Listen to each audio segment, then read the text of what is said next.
class 7. So we have started the chapter 4 light already, and for today our topic is mirrors. Okay. So what are mirrors? You know that mirrors are reflecting surfaces, right? So basically when light falls on them, they reflect back the light to the same medium. And okay, so mirrors are the reflecting surfaces. Fine.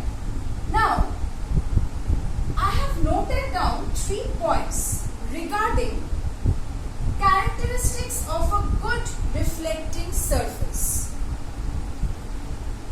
Actually, when light falls on any surface, what happens?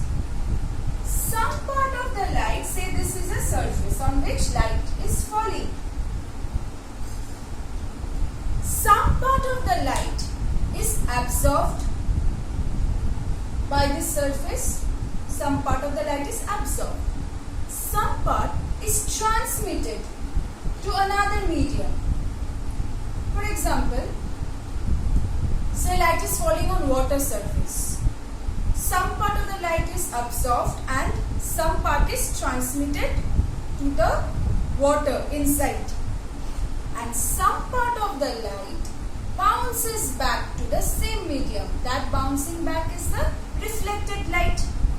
That means 3 things can occur: absorption of light energy, transmission of the absorbed light energy, and reflection of the light energy. That means the light which is falling, the surface can either, actually all the time it happens, it absorbs some amount of light energy, then it transmits some of the light energy through it, and some amount is reflected back. Now if I say reflecting surface, a good reflector, a good reflecting surface, then what should ideally be its characteristics?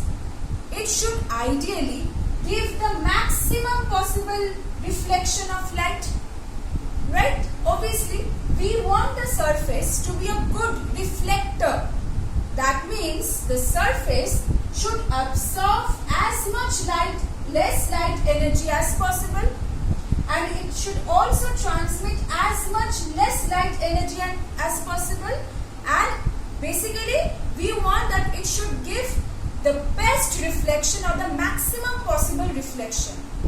This bouncing back of light should be the maximum. Then only we can call it a good reflector. So these are the 3 conditions for a good reflector. Now mirrors are reflecting surfaces. Mirrors are of 2 types: plane mirrors and spherical mirrors. Plane mirrors which you have noticed at home, the mirrors at your home basically. What about spherical mirrors? Spherical mirrors are the mirrors having carved surface area. For example, see this spoon. You can see your image on both the sides of the spoon. These are carved surface. Based on this carved surface, that means which surface acts as a reflecting surface, we divide it into 2 types: concave and convex. I'll just give a brief idea because we'll study about the spherical mirrors in class 8. In this class you only have plane mirrors, but just a brief idea, okay? You know, if you place this part, this face of the spoon which is curving inwards in front of you, you will find an inverted image of yourself, upside down of your face. And if I hold this face of the spoon, this face, bulging outward face, in front of me, I will find an erect image. That means my face won't be turned upside down. Okay? So concave and convex falls under the spherical mirror. So you don't have to learn concave and convex in this class. We will only deal with the plane mirrors. So let's start with plane mirrors. How do we draw plane mirrors?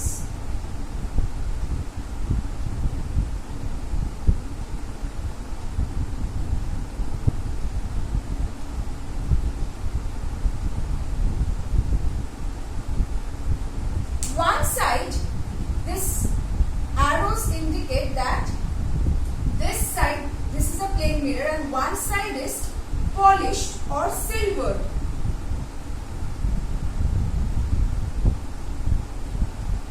And this surface acts as the reflecting surface. Light rays fall and reflects back. Actually, this polishing is done because silvered surface actually provides a strong reflecting surface. This silvering is done so that the mirror won't absorb or transmit much of the light energy. Instead, it will reflect back as much light energy as possible, which we want in plane mirrors, because plane mirrors are reflecting surfaces, that's why. Okay. Now, characteristics of image formed by plane mirror. You have noticed when you stand in front of a plane mirror, you find your image of the same size, or of a smaller size, or of a larger size, of the same size.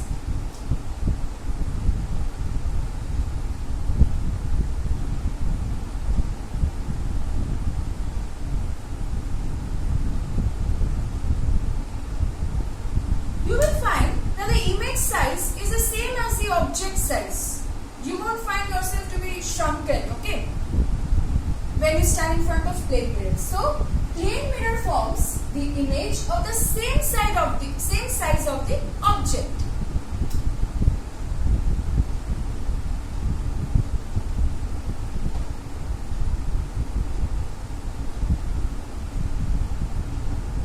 Then, when you stand in front of plane mirror, do you see yourself upside down? No, right? You see yourself as in the same, that means we call it in physics, the image is erect image or upright.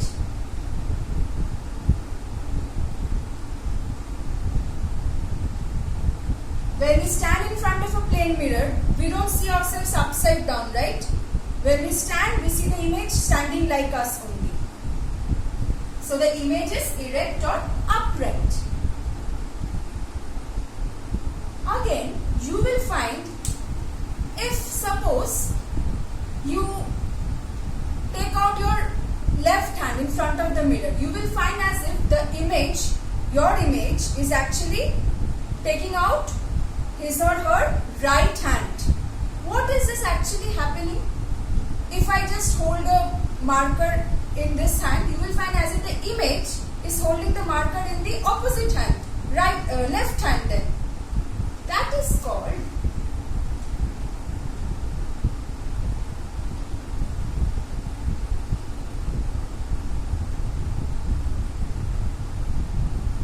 laterally inverted image. That means what happens is lateral inversion. A new term, lateral inversion.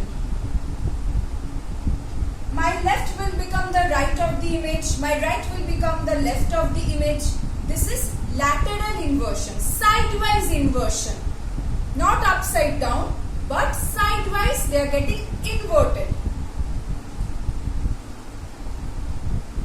Again, as a result, you will find that the letters of ambulance is written in the opposite order, so that you will find this given in your book also. Think and answer.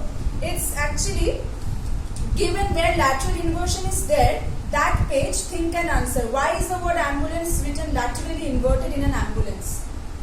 If I write something already laterally inverted, then when the cars which are behind, they will see which are in front, they will, in the rear view mirror, they will find from the back, say an ambulance is coming. If I write like this, just imagine the case. Say for example, okay, first I'll show you how the letters getting laterally inverted, then I'll discuss this. Leave this for the moment.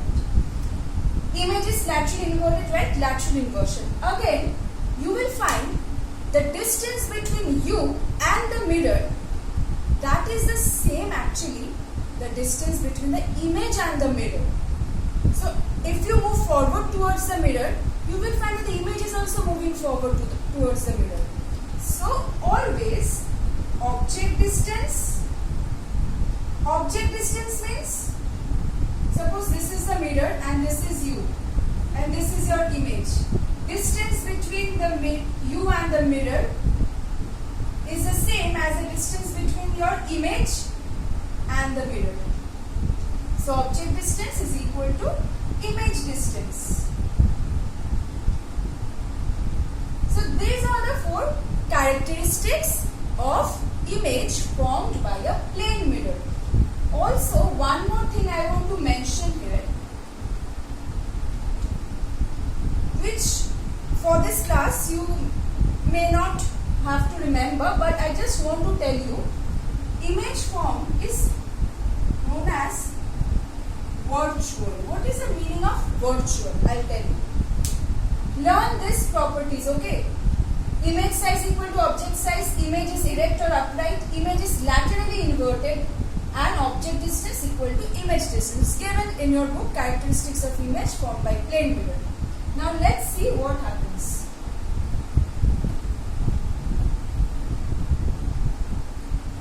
Suppose you have the plane mirror. This is the object, okay? Light rays traveling from the object will fall on the mirror. What have we learned? This is the incident ray. If this is the reflected ray, what is the law of reflection? If I draw an imaginary line perpendicular to the point of incidence, this is incident ray, reflected ray. Normal at the point of incidence, angle of incidence is equal to angle of reflection. It will be reflected in such a manner.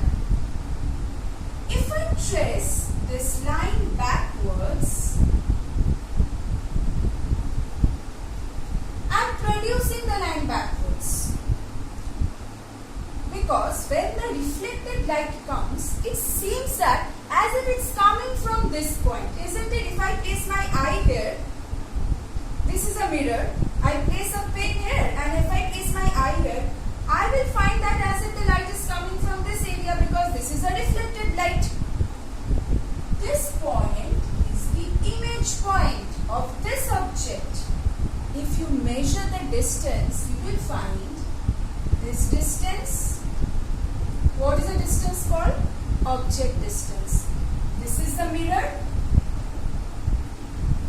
This is the object. Distance between mirror and object distance, will be same as image distance. How do we find the distance? Whenever we want to find the distance from the mirror, we actually drop a perpendicular. Just by distance, obviously, if this is a line and this is a point, by distance we will mean the perpendicular distance. Okay? Not any line will mean the distance. Okay. So, object distance is equal to image distance. This was one of the characteristics of the image formed by plane mirror. See again. Suppose this is the object now. Say this is a pencil. This is a arrowhead. That means, say, the nib of this marker. Now, light rays from all the parts will follow the same thing, laws of reflection. Incident ray, reflected ray, following laws of reflection, it will seem that as if it's coming from this point. Isn't it? Same for all the points in this. Throughout if this is a marker, light ray will be coming from all the points and it will follow the laws of reflection. For all the light rays, same, the case will be same. So you will find the image. Just notice, image and object, same. For all the points it will be same. This same, this same. That means it's true for all the points, right? So ultimately we will get an image like this. So that is why, if suppose, why do lateral inversion take place? This is the mirror, Okay, and say I have written D.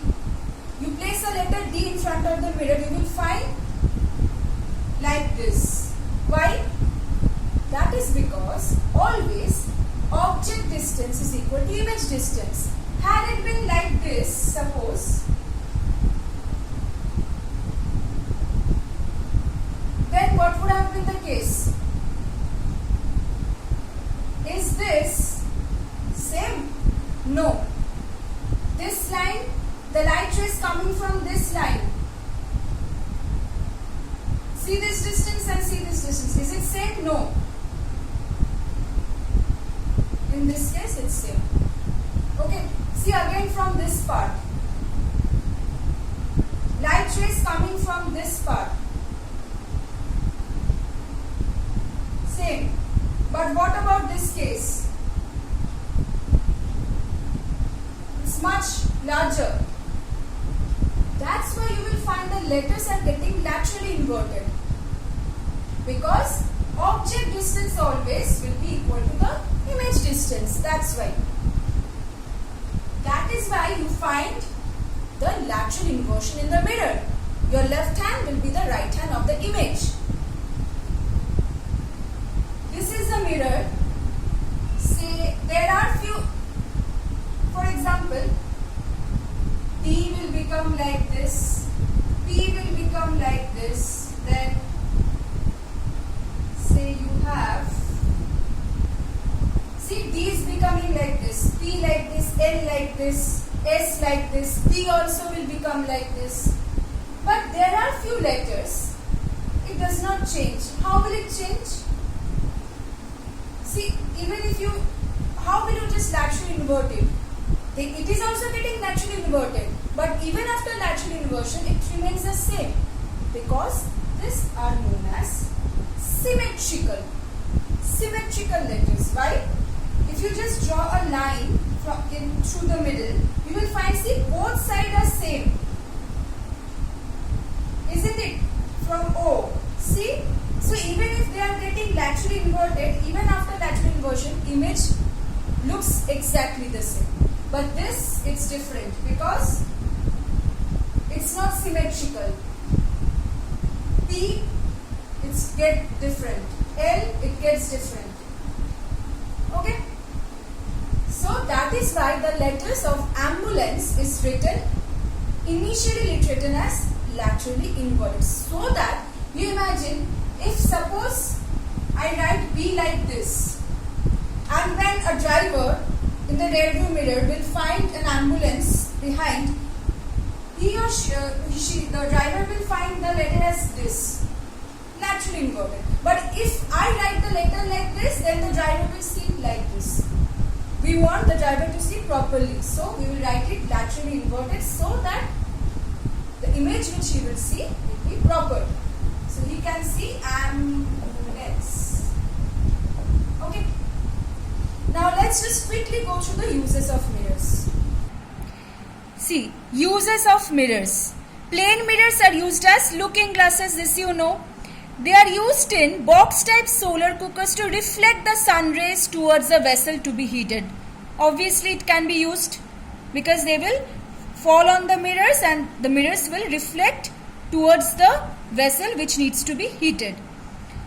Army personnel and scouts use plane mirrors for signaling. How? Because if they use, say, they want to send some signals, the light rays falling on one mirror, the light rays say falling on one mirror will be reflected back to another person, and that person standing here will be able to give signal to the person who is standing here.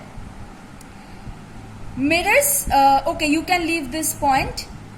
In showcases that display jewelry and wristwatches, two plane mirrors are placed at an angle or parallel to each other, leading to the formation of multiple images. We will do it in, the details we'll do it in class 9. For the time being, just know that when multiple mirrors are placed, then multiple images will be formed. So, various applications are found due to the multiple mirrors used. So for the time being in this class, just learn the point. They are used in periscopes and kaleidoscopes and various other optical instruments and devices.